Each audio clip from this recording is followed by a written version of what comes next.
Sveiki visi iš Strasbūro. Nuolat stebiu Lietuvos gyvenimą, tikrai stebiu. Nepaisant to, kad savaitę praleidžiu tai Strasbūre, tai Briuselyje. Stebiu, įskaitant beje ir meškų kelionės po Lietuvą, bet labiausiai rūpi Lietuva tarptautinėme kontekste. Jau dabar daugumai viskas aišku, bent jau čia Europoje, dėl Rusijos, dėl jos pradėto karo ir tebesitęsiančio karo. Čia šitame kontekste šiandien daugiau problemų dėl Vašingtono pozicijos, nes negaliu šiandien pasakyti, man visiškai neaišku, ko siekia prezidentas Trump. Kol kas man jo veiksmai primena daugiau Čemberleno politiką su Hitleriu 1938 metų Miunchene.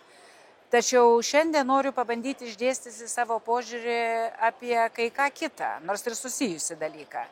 Apie tai, kaip Izraelio atakos prieš Irano režimą yra susiję su Europos, su mūsų saugumu.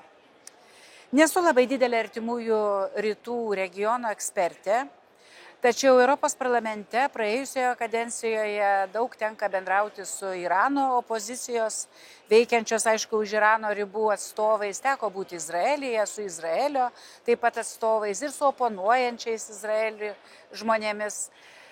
Beje, Irano moterims viena iš Sacharovo premijų neseniai, prieš porą metų buvo suteikta kaip tik Irano kovojantiems žmonėms.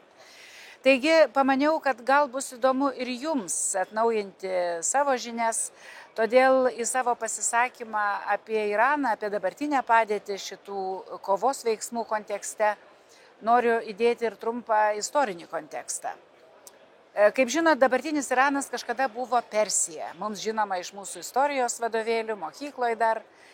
Kas yra Persija? Persija tai senovinis regionas ir civilizacija egzistavusi dabartinio kaip tik Irano teritorijoje, beje ir dabartinio Azerbaidžano teritorijoje ir kitur. Ši tuomet valstybė arba kultūra, civilizacija turėjo milžinišką istorinę reikšmę, paliko didžiulį pėdsaką viso pasaulio kultūroje, religijoje, mene, beje ir politikoje. Apie tai nesiplėsiu, kam įdomu susirasit patys. Tačiau ypač noriu paryškinti istorinius persų arba dabartinių iraniečių santykius su judėjais, su žydų tauta. Senovės Persija turėjo labai gerus santykius su judėjais. Vienas jų karalių, Kyras didysis, užkariavo Babiloną ir leido žydams grįžti į Jeruzalę po Babilono nelaisvės. Tai buvo apie 539 metus dar prieš mūsų erą. Šis žmogus netgi finansavo Jeruzalės šventyklos atstatymą, todėl žydų tradicijoje laikomas išgelbėtoju. Beje, vienintelis nežydas yra pavadintas viešpaties pateptuoju. Po šių įvykių žydai gyveno Persijos imperijoje, ypač vėliau jau Irane, 1000 metų. Iki 20 amžiaus tai buvo viena svarbiausių žydų diasporų apskritai pasaulyje. Kadagi prasidėjo tas blogėjimas santykių su Izraeliu? 20 amžiaus dar vidury, iki 20 amžiaus vidurio santykiai buvo visai geri. Kai 1948 metais po antro pasaulinio karo buvo įkurtas Izraelis, jau formaliai, oficialiai, Iranas beje buvo viena iš musulmoniškų šalių, kuri de facto pripažino Izraelį. Nors ne de jure, bet de facto pripažino. Tuometinis šacho režimas palaikė gerus ekonominius, net žvalgybos ir karinius ryšius su tuometiniu besikuriančiu Izraeliu. Tuo metu Iranas buvo provakarietiškas ir visai sekuliarus, nepaisant to, kad jau buvo jame islamas. Izraelio ekspertai netgi padėjo Irane plėtoti žemės ūkį, kaip jau minėjau, ir žvalgybose per Mossad, šnipinėjimo visokias programas rengė. Ir viską pakeitė 1979 metai. Kai įvyko ajatolos Chomeinio vadovaujama revoliucija, kuri ir dabar turi tas pasiekmes, kad Iraną valdo ajatolos.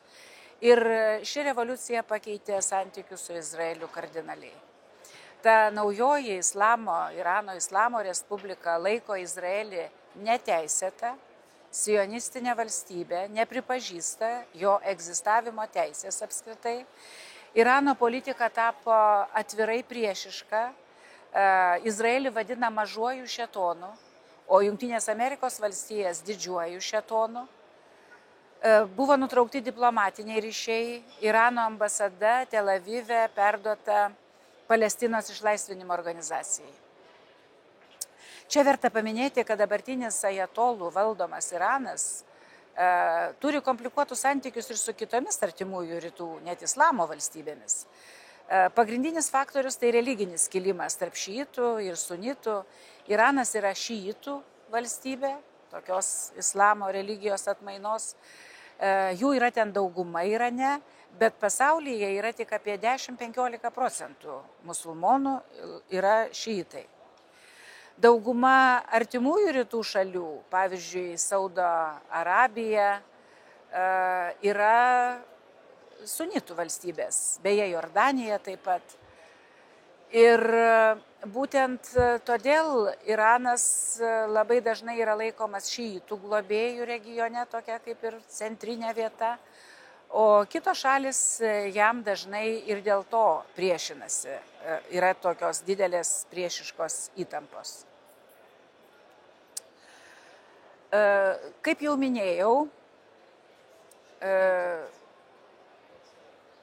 Iranas remia Izraelio egzistavimo apskritai nepripažįstančias teroristinės grupės, tokias kaip Hezbollah, kuri Libane veikia, Hamas, Gaza, dabar labai gerai apie tai žinom. Iranas teikia jiems ginklus ir koordinuoja tų teroristinių grupių prieš Izraelį veiklą. Ir tarpusavio įtampa, aišku, išaugo ir dėl Irano branduolinės programos. Čia jau labai sena istorija. Izraelis laiko grėsme šitą Irano branduolinę programą savo egzistencijai apskritai. Natūralu, visiškai suprantama. Na ir taip pat Sirija. Al-Asadas buvo pats didžiausias draugas Irano režimo, kol dabar nebuvo nuverstas. Ir tai yra labai svarbu žinoti, norint suprasti dabartinių karinių veiksmų esmę. Kokia yra mano pozicija? Taip, Iranas yra esminė nestabilumo artimuosiuose rytuose priežastis. Būtent Iranas stovėjo už Hamas, kai jie surengė iš Gazos siaubingą išpuolį prieš taikius Izraelio žmonės 23 metų spalį. Iranas yra kartu su Putino Rusija, kare prieš Ukrainą. Irano šahedai žudo ukrainiečius. Iranas yra svarbi šitos blogio ašies dalis - Rusija, Iranas, Šiaurės Korėja ir Kinija už jų. Taip, gyvename laikais, kai Jungtinių tautų saugumo taryba tapo neveiksminga struktūra, todėl niekas jau rimtai ir nekelia klausimo apie kokį nors pritarimą, kokiem nors kariniam veiksmam. Mes jau net pripratom prie to, gaila aišku, bet taip yra. Pasakysiu savo poziciją kaip gydytojos diplomą turinti žmogus. Yra atvejų, kai gydymas vien tabletėmis yra nebeįmanomas. Reikalinga operacija. Skausminga, bet operacija. Tam, kad liktų sveikas likęs kūnas. Tokiai operacijai ryžosi Izraelis. Šiai šaliai gyvybiškai svarbu, kad Iranas taptų kitokiu. Ir mum beje labai svarbu. Visiems aplinkui labai svarbu. Kaip beje mums svarbu, kad ir Rusija taptų normalia valstybė. Kas nors paklausit manęs, tai kodėl Jungtinės Amerikos valstijos kartu su sąjungininkais panašiai negali sutramdyti Rusijos? Būtent iš esmės dėl tokių pačių priežasčių, dėl kurių dabar vyksta šitie kariniai veiksmai. Dėl branduolinio ginklo. Tik visai atvirkštinių principų.